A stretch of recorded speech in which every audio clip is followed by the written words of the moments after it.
Alrighty. So when I started this very idea, I can't tell you what it means to me that so many brilliant influencers, trailblazers, people I really admire in the world said yes when we called to ask them to join them on the WW Presents our Vision Tour for Wellness.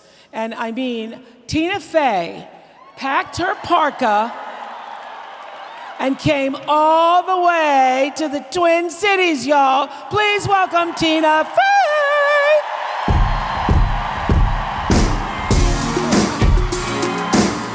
Hi. Oh. Hi, everybody.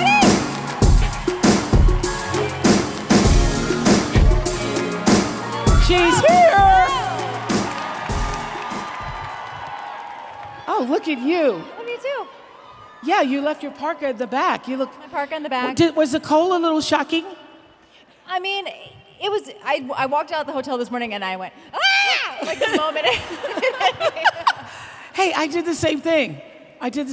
And I lived in Chicago all those years. Same, yeah. I lived there 5 years, but you lose your tolerance. Yeah, the difference is too that when I was in Chicago, I literally went from garage to garage. Yeah. I worked 14-hour days. I went from one heated garage to the next. So anyway, we're welcoming you here. Thank you. I'm so happy to be here. So cool. So Tina and I had some fun yesterday because we both love Minneapolis for the same reason. We both love ourselves some Mary Tyler Moore. Mary. We do. So we went to this. We had to go to the statue with our I was checking the realness little of her berets.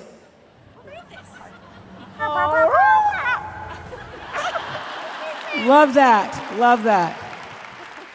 Why did she mean so much to you? I mean, I think only in hindsight do I appreciate what a new kind of show that was. It came on the year I was born, right? So I'm born in 1970, it came on there. And so seeing that representation of a woman working a show about her at work and her work friends and all that stuff, that was a given for me. And I think that definitely influenced me of what I thought grown-up life was, right? We all wanted that apartment. I drove by the house after I heard you did. It's so pretty. Yeah, you can see that. Is it still there? Yeah, it's there. The exterior of the house, somebody's house. You should probably knock on the door. I didn't. But, and just everything about it, just like having that. And so I definitely, obviously, from very young, saw myself of like that. I'm gonna work. I'm gonna live in a big city. Those were the things I dreamed about, and in large part because of that show. Yeah, I wanted an apartment like that. I even had an O near my refrigerator, like she had an M. Yes. Yeah. Also, her outfits were gorgeous. Her style was gorgeous. Yes. Yeah. I started wearing vests because Mary did. Yeah. Yeah, the whole thing. Really important to have role models like that. And then when I started in Chicago and people started ask me for money all the time, I thought, now who would I write to? Mary. Did you write to her? Yeah, no, I did not. But I'm just saying, who do I feel close enough to on television that I would say, right, Mary, I'm having a problem. Could you help me with my rent? But anyway, here's the deal. I know that you have been a WW member, not just a W member. You are a WW lifetime member. I'm a lifetime member. Thank you. Can you tell people what that means? I joined in New York, and I had lived in Chicago. And really enjoyed the food in Chicago and the big coats. Yes. And then I got to New York and we all took our coats off and I was like, what happened? What happened under here? And I was sort of like, I think it's time to sort of focus on this before I sort of gets out of hand. So why did you choose it then? I think I chose it then. I went with my friend Paula. My friend, I don't think she'll mind that I said my friend Paula Pell, who's a hilarious comedian. We were both writers. You know Paula Pell. And we joined together. We were writers at SNL. And we used to go to meetings. When you talk about connection, like it was old school days. We would go to a meeting over a jewelry store on 86th and Broadway. And the points were in books. I still have the books. You'd look up, like a banana's 2 points forever to me. I can't. A banana can't be 0 points. I can't. And I ended up we both succeeded on the program, and I lost like 30 pounds that has mostly stayed off, and in many ways kind of changed my career a little bit. Now it was like, oh, okay, maybe now you can be on TV, which is terrible. Yeah. But also like, okay, I said yes. Yes, it worked out. It worked out. Yeah. And you went on TV. Not only that, one of the, we were been talking earlier, and those of you who are on it know the best part about Weight Watchers' community, and there's now an app. Yeah, and there's something called Connect, yeah, where people are posting all the time. I was saying it's the only place you can go and post your picture of yourself at 487 pounds in a bikini, and people say, way to go, girl. Yes, yeah. Fantastic. We're with you. Yay. I find I actually do go on there sometimes, and people don't know it's me. You go on there? Yes, and you don't know it's me. I may have given your salad a thumbs up. You don't know. But I find it really rewarding. Like, I don't. You are on Connect. Yes, ma'am. Not by my name, but yes. And your staff looked it up, and they're like, we saw you. You have 3 followers. I was like, yep, it's perfect. Perfect. It's exactly how I want it. But I don't do Twitter and stuff like that because I feel like it can be so toxic. And so sometimes on a day where I'm feeling very stressed, or like I feel like the urge, I wish I could go on Twitter and like say something back to someone or whatever, I go on Connect and I just spend like 15 minutes saying positive things to people, and I feel so like refilled and good, as opposed to like leaving a mean thing on Twitter. Yeah. People get into some personal stuff on Connect. They do. Yes, I've seen people talking about, like, you can put videos on there now too. And one time I spent quite a while watching a lady, an older lady, talking about her weight loss, and then also talking about like how she's facing an illness. Her mother was telling her like, you're never gonna do it, and like community was rallying around her. Like, it gets deep on Connect. Deep. Yes, it's deep, but you don't go deep. You're just on there. I just am like, you can put Cool Whip on bananas, guys. That kind of stuff. I heard you posted a strawberry something recipe. Yeah, I take strawberries and bananas, and I put frozen Cool Whip on it, and it's a little chocolate syrup, and I tell myself it's a banana split. Sometimes. Yeah, only 7 points. Tell me this, Quick ad. Does it excite you, thrill you, please you, or reward you, or all of them, that there's so many millions of young Liz Lemons out there in the world who look up to all the strong women that you've created through your characters? Oh, that's very kind of you to say. Yes, I'm always thrilled to meet somebody who says that they, were inspired to become a writer or an actor or something because they saw me and Amy on SNL, or they saw 30 Rock. I think it's great. I can see them coming. Sometimes I see them coming and I'm like, you look exactly like me at 22, and yes, hello. Like, it's always like a lady who looks glasses. It's like they look exactly like me. But yeah, I think it's great. You think it's great. And I have to say, I heard that you really liked the poster that we shared announcing the guest lineup for this tour. The poster for the tour. Tell us why. Well, one, I'm so psyched. I'm like, I would like this to be how we repopulate the world. Just, we go to an island, these women in the rock. We start society over.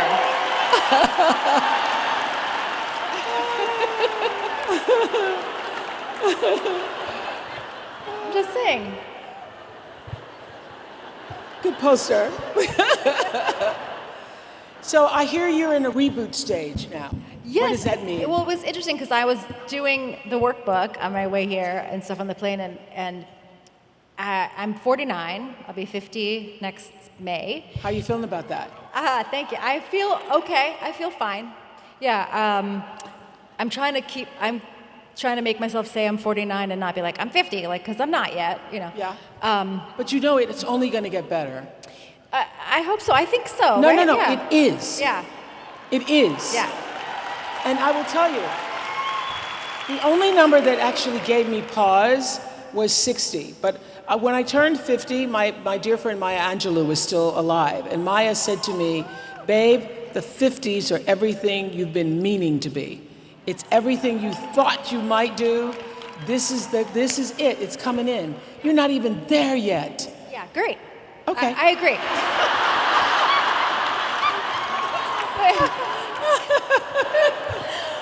But it was because the book is asking you like your intention and stuff, and I was like, I feel like I am at an age where all the things I ever thought I wanted to do, I did them. I always wanted to work at Saturday Night Live. I wanted to have a TV show. I wanted to have children, and so I feel like I'm kind of trying to be quiet and take things in, read, listen, whatever, and just am waiting for something inside me to tell me what the next thing is I want to do. Yeah, wait for that, Yeah. actually. I would say, don't tell it, let it tell you. That's what I'm trying to do. Okay. Yeah. You're doing okay. Yes. Okay. Okay. So that's what the reboot is for you? That's the reboot. My husband and I are both eating better. Like we go back. My husband his back was bothering him, and they told him to lose weight. And so, like in that very male way, he was like, okay, and lost 15 pounds in like 2 weeks. And I was like, Yeah. But That happens with guys, yeah. He does most of the cooking in our house, and so like it's good that he's on a health kick because now everyone's like eating well and stuff and exercise. So are you is, conscious of it? Are you still tracking? Do you track every day? It was when they said you're having to count, I was like, someone's going to be able to tell that I'm not tracking. That's what I think sometimes too. Yeah. But I just know it's there for me. I go in and out. Like I know it's there when I need it. Like when I need to track, it'll be there. But no, I'm not tracking right this second. And all my exercise I'm finding now, like exercise used to be about like, I want to look cute or whatever. Now it's like, I took, like 5 or 6 years ago, I took an exercise class at a gym and they were like, okay, everyone to get down here, we're gonna do this. Like, you need to be able to get up off the floor, ladies. And I was like, that's where it's at. I need to be able to get off the floor. And now I do a thing called Turkish get-ups. Do you know what those are? No, what and are it's like a thing where you get up off the floor, like over and over again. In stages, and sometimes you hold a weight. I was with, this was 49, I was with I have a 14-year-old and an 8-year-old. And I don't feel like an older mom. I had my 8-year-old when I was 41 when I delivered, but I feel I'm hanging in with her. But last night before I left, we were like goofing around at the table, and she was joking like she was gonna kick me like that, and I was joking with her, and I like turned sideways. I'm like, come on, and then she kicked me, and as soon as I did it, I was like, oh wait a minute, and she kicked me and knocked me fully on my butt. Took a turn, and I was like, all right, your mom's 49. Come on now. What is it do you find it more challenging now to raise girls in this age? Well, the internet is horrifying. That's what I mean, with the internet and social media. You're not on it yourself? I'm not on any public stuff. I love using technology to connect with people I actually know. Like I have a group of SNL lady friends that it's like Amy Poehler, Maya Rudolph, Rachel Dratch, Anna Gaspar. We talk every day, Paula Pell, and we talk 100 times a day. They're your Gales. They're my Gales. Yeah. Yes. Until I can lure Gail away from you, which has long been the plan. And they're not gonna, and my kids, my older daughter has a phone, she's on it, she's talking to her friends. How do you to protect them from what's so terrible out there? I think the kids growing up, like in school. So do you have rules about it? Yeah, well, my little one does not have a phone, and what is the age you think you should have a phone? Well, I think it depends on the kid. I think my older kid was like 12, and that was okay. My younger one, I want to say 38. She's trouble. She's trouble. Yeah. But I think kids that young, they're like, we know. They get the whole thing of like, it's forever, it's for everyone, it's for, because that's what I think my generation struggles the most with, the going like, oh, I said that online, and that now anyone can see that, and that's forever. We don't get that. Not at all. No. I think speaking extemporaneously is like the most dangerous thing a person can do in 2020 is just like talk without a script. Because you're gonna get in trouble. You're gonna be in trouble, somebody. So let's talk about all of this incredible one of the things that amazed me, one of the times I think I was going to interview you, you were in the middle of literally creating, you were going to do for the first time that night, the Sarah Palin routine. And there was something going on with your daughter. I spent what was probably the apex, probably the craziest day of a crazy time in my life. When we made the show 30 Rock, we worked 60 to 70 hours a week. And Oprah had very, very kindly agreed to be on the show. So we were going to film all day on the Saturday. Right. And also that it had come to pass in the days before that Saturday night I was going to go play Sarah Palin the first time. For the first time. And then the next day was my daughter's 3rd birthday party. And I was like, I'm going to make the cake, yeah. Everybody, here's one thing, if you're a young mom, I will tell you, they literally don't remember. All the things, the birthday parties, they don't remember. Don't start till they're like 10. Yeah, that's what I was going to say. I was going to say, don't even start it until it's at least about 6 or 7 you start to remember. Yes, but all that stuff you're doing when they're 2 and 3 and 4, you're doing it for yourself. Yeah, you're doing it for yourself. So it doesn't matter how good the cake is. Yeah, it doesn't matter if you made the cake. It's fine. So you didn't even seem to be nervous that you were doing that first night. Were you really nervous? I think I weirdly was not. I was probably more nervous that you were there and we needed to get the stuff with you in the can. I did have an episode earlier in the morning that you were there where I started laughing uncontrollably, and I had to shoot one little thing without you. Yeah. And I started laughing uncontrollably at a very stupid joke where I was supposed to be asleep. Yeah. And the guy next to me in the plane, and then I get woken up in my sleep. I say, "No, Grandma, no." And we never know why. Anyway, and I had the giggles, and they were like, I couldn't stop, and they were like, "Oh, listen, Oprah's coming in like an hour. You got to pull it together." Stop laughing. I was like, okay. And we were in the dressing room, and I was looking at news tapes of Sarah Palin trying to sound like her, and Oprah said to me, like, "I'm concerned for you. Like, might be too much." And I said in Boston, I was like, when Oprah Winfrey tells you it might be too much, sit down. Sit down. And in hindsight, now that time in my life is over, where I was like, we can do everything. We can go and we'll do the show, and then I'll be...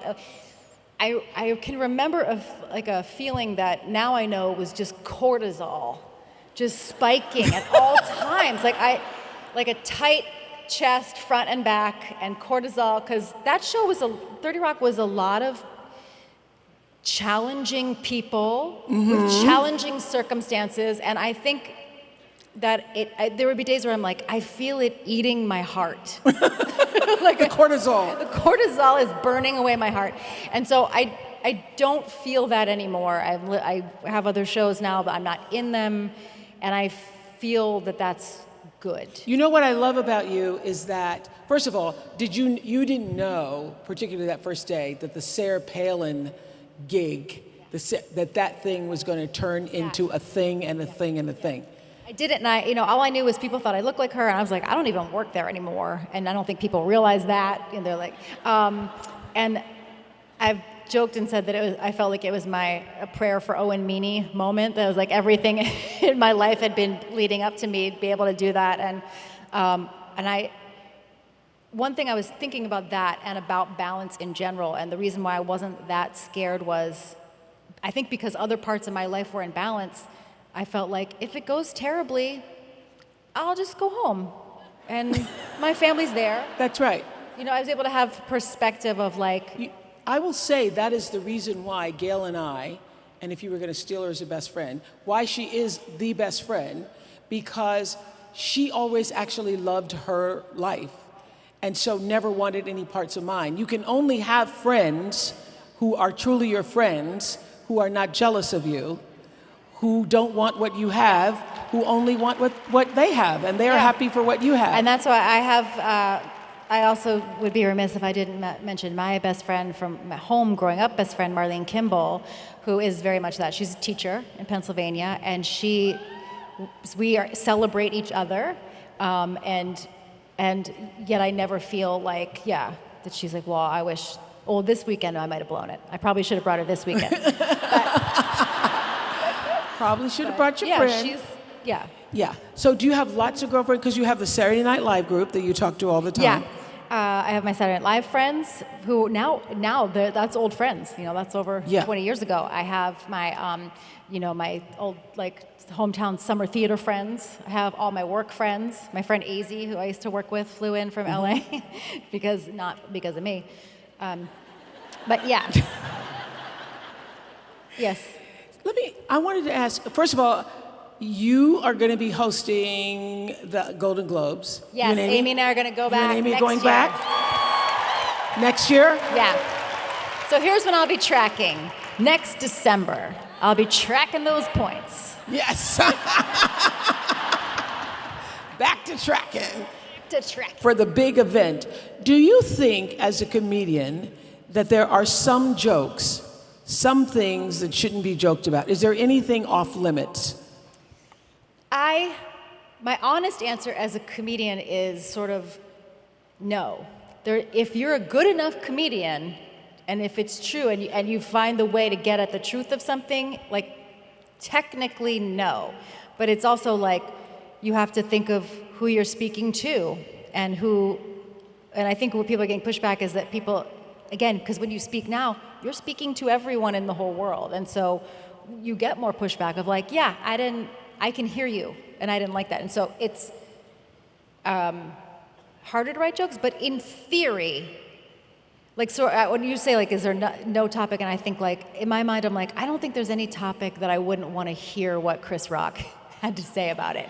I would feel safe in his thoughtfulness and his skills, that I'd be what's your take on whatever? But I also think part of my reboot is, as a person in comedy, we're all sort of not all of us, me and my peers are kind of all right, let's take a minute, let's figure out how to make comedy without hurting anyone, because we don't want to hurt anyone, how to make shows that are more inclusive, and diverse. Well, you were doing diversity and inclusion long before it became the code word that everybody now uses, the popular word, because you had a theory about diversity and creating chemistry in a room based upon lots of different kinds of people, correct? Oh, yeah. I do think the more diverse the room, the better everything is, because it's just truly better. Because you don't want to be a bunch of Caucasian people trying to guess what's okay, for a Latino person. How about just have some Latino people in the room and come up with things together? And it just, it's you wouldn't make a soup with one thing in it and expect it to be good soup. No, you would not. So you've been doing that for a very long time. Applause to you. Thank you for doing that. Kind you say. So when you rebooted Mean Girls. Yes. And now in Chicago. Yes, now in Chicago. Yeah. So when you rebooted Mean Girls, you had an idea behind it that just wasn't about mean girls. Yeah. The story, the Mean Girls story, it came from this sociology book called Queen Bees and Wannabes, which we probably talked about a million years ago in a show. And it's about how to help girls navigate they call it relational aggression. Now, I feel Oh, is that what it's called? It's called relational aggression. Mean Girls are relational aggression? Yeah, aggressors, yeah. Aggressors. But now I feel partly because of the internet and the anonymity of the internet and our climate and our culture, that it's actually kind of metastasized this behavior of just I'm just gonna throw a punch over here on someone's Instagram account, or tweet something at someone and walk away wasn't that amazing? Wasn't it so badass how I said that terrible thing to that person who doesn't know who I am? And in the core of the Mean Girls message of the show is this simple notion of calling someone else ugly does not make you better looking. Calling someone else stupid does not make you any smarter. And just trying to encourage people to walk away from that behavior. And so that was partly why it felt okay to me to like, oh yeah, I'll revisit this property or whatever, because I feel like it's still a valid thing to be talking about. I love when you wrote in your book, Bossy Pants. That was a great book. Thank you. You wrote, if you retain nothing else, always remember the most important rule of beauty, which is... Who cares? No one cares. Who cares? Still gonna die.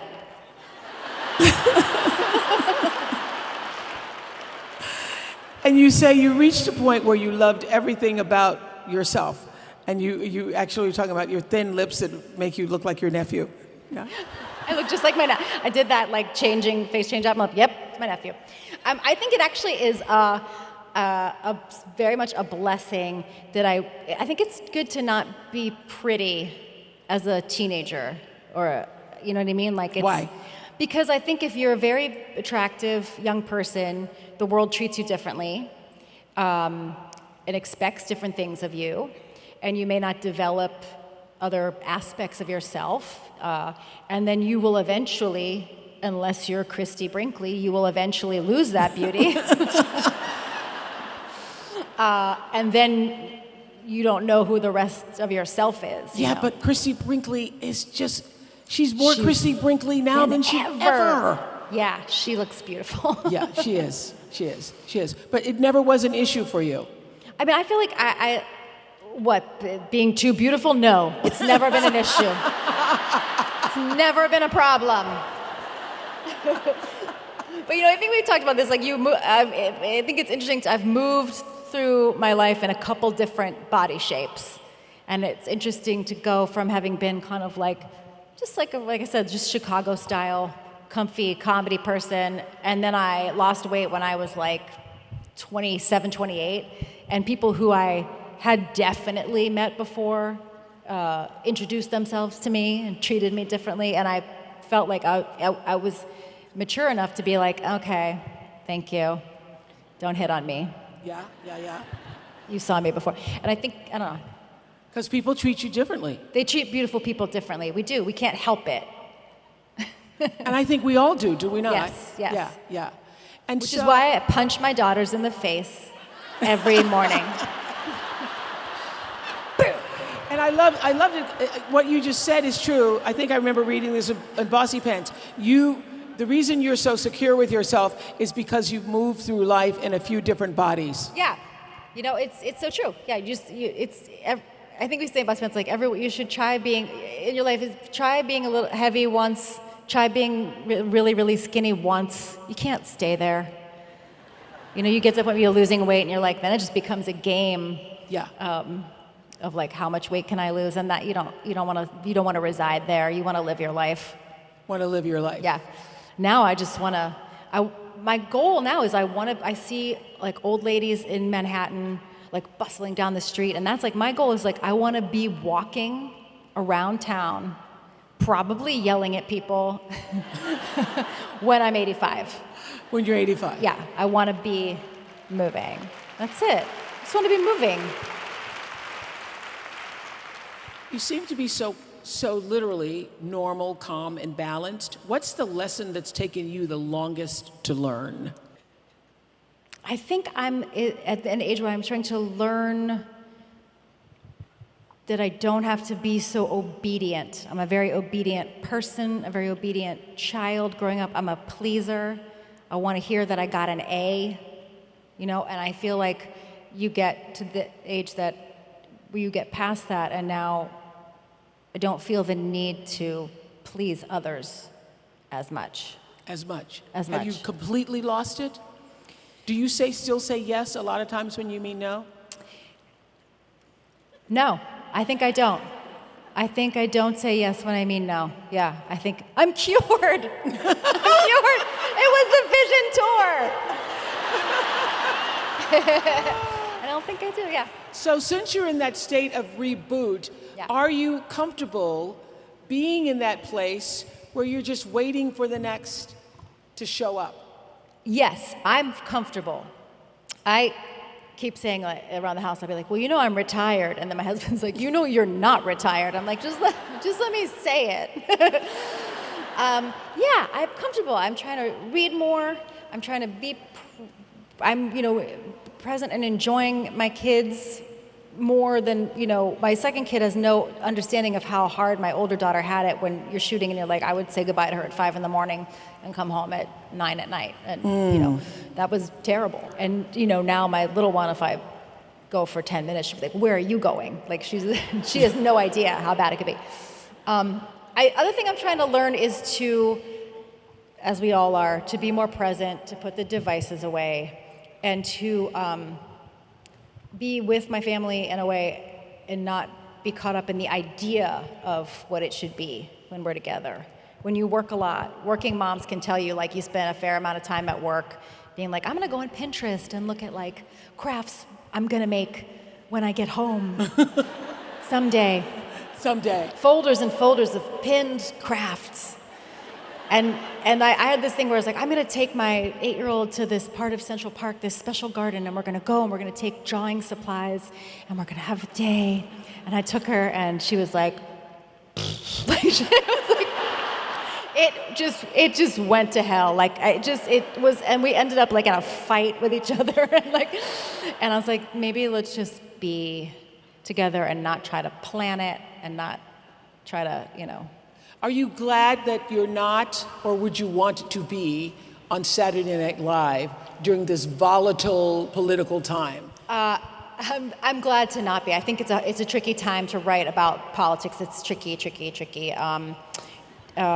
Because you are still obligated to make it funny. You can't just be mad. Yeah. It has to be funny. Yeah. But who would you most want to play now? Who would I want to play now? As a character. Oh God, I'm thinking through them all. They're so beautiful. I know I can't. I don't think anybody. I mean, what's that? You got one?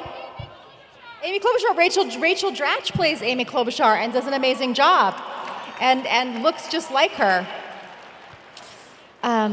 Nancy Pelosi. I could play Nancy Pelosi, but Marianne Williamson.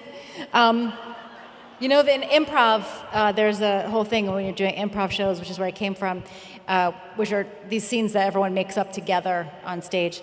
And there's a rule in improv is when do you enter a scene? If two people are doing a scene when are you supposed to enter? Yeah. And they ask in class, they say, like, when do you enter? And like, oh, when I have a good idea or when I think of something funny. And they're always like, no, the answer is you enter the scene when you are needed. That's when you enter. Aha. So I will not enter unless I am needed. But if you felt you were needed and you got the call. Oh, sure. Yeah. You would do it? Yeah. What is exciting you the most? What's right exciting now? me being here with you. Thank you. What's exciting me the most? I don't know. I'm dead inside, Oprah. I'm dead. I don't know what's exciting me the most. I like my house. I like being inside my house. So you, I know, also did the workbook, right? I did, yeah. Yeah. And what did you learn anything about yourself? Yeah. Well, this is actually ties to what I just said because the emotion and learning was one of the things I circled that I wanted to work on because I feel like I feel like I lack a curiosity. Like I should be more curious about things outside my realm. Are you one of those people who literally learns from your life mistakes? I hope so. Yes. So that it doesn't show up wearing a different pair of pants or skirt? Oh, yes. Yeah, I think yeah. so. I think I learned from life mistakes, yeah. But even just in terms of like, I don't know, like doing new things, trying new things. I think I'm a person who needs to be pulled because I was obsessed with comedy. It's what I always wanted to do. I dove into that. Now I feel like I know about that. And so I need to find what the next thing's going to be. Who makes you laugh? Oh my gosh, who makes me laugh? Maya Rudolph, Amy Poehler, Kenan Thompson, David Sedaris, a lot of people, thank God. This thing with you and Amy Poehler seems like it's so natural. Do you all have to work at that being so natural? We have known each other since 1990. 93, and we've been working together. And I think I love about our friendship, it is a work-based friendship. Like that's almost the only time we see each other is if we work on something together, which is probably why we're like, okay, we'll do the Globes again. We were on our first improv team together. We toured for the Second City together. We did Weekend Update together, and so that's my love language, is working with people. I work with my husband.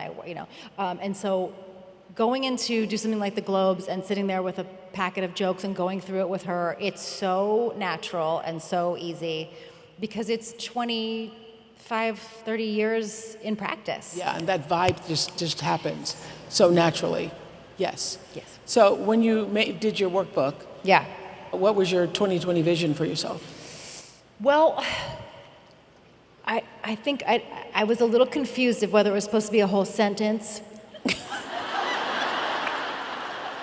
or like how ethereal it should be, or if it should be like eat more carrots. But like I said, I think it's about listening and being present and like listening to try to hear what I'm supposed to do next. And when, one of the practices that is actually a part of my daily spiritual practice is gratitude. Mm-hmm. And when you look back at your life, your career, just what you were saying earlier, all the things that you wanted to do, you're 49, you think you've done those. Yeah. What are the things that really make your heart swell with gratitude?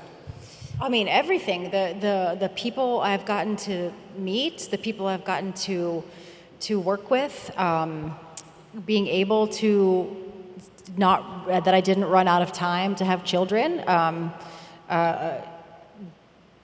being able to do what I love and have financial success in it, I have gratitude for. I know for sure I would be doing it anyway, even if I was still doing it in Chicago for free and working a day job. I know I would still be doing all this stuff. That's what I was saying earlier. You know what you're supposed to do. Yes. When you would do it for. You would do it for nothing. I would do it for nothing, and I have in the beginning for a long time. Yeah. For nothing. Yeah. And if you were still, well, we're glad you're not still doing it for nothing. Not still doing it. Me too. Oprah. Yeah. And so, do you have a spiritual practice? I was raised Greek Orthodox, but now I would refer to myself as like an Anne Lamott Christian.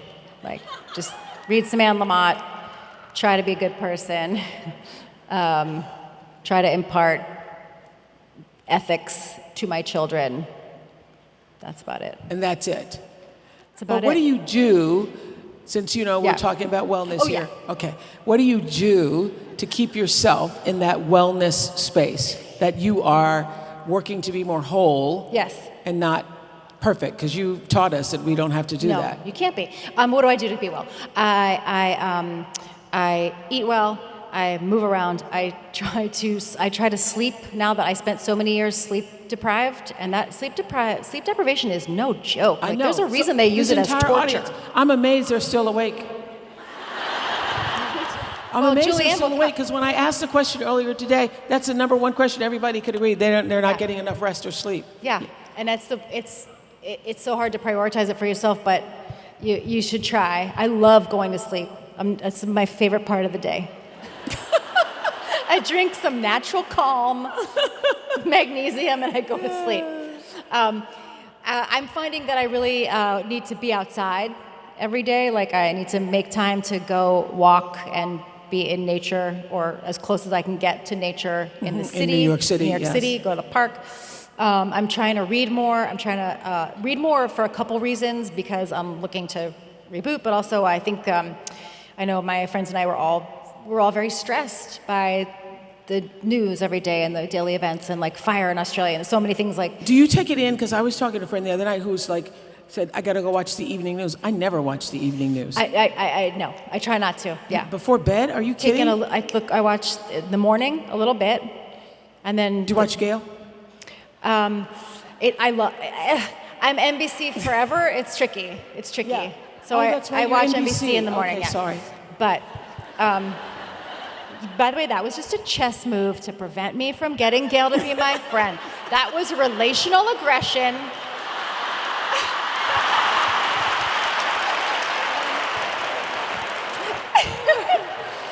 I watch everything on Gail's Instagram. I lurk on Instagram and watch Gail. But I also like to read stuff because I feel like it helps me remember that the world's been around a long time and will continue to be around. And so like read things that were written a while ago and have a connection to things that are more permanent than like the news cycle. But you don't take all that stuff in on a daily basis. No, I try not to. I think my friends do. My friends need talk down like every night. Yeah. It's a lot of like, are you watching this? I'm like, nope.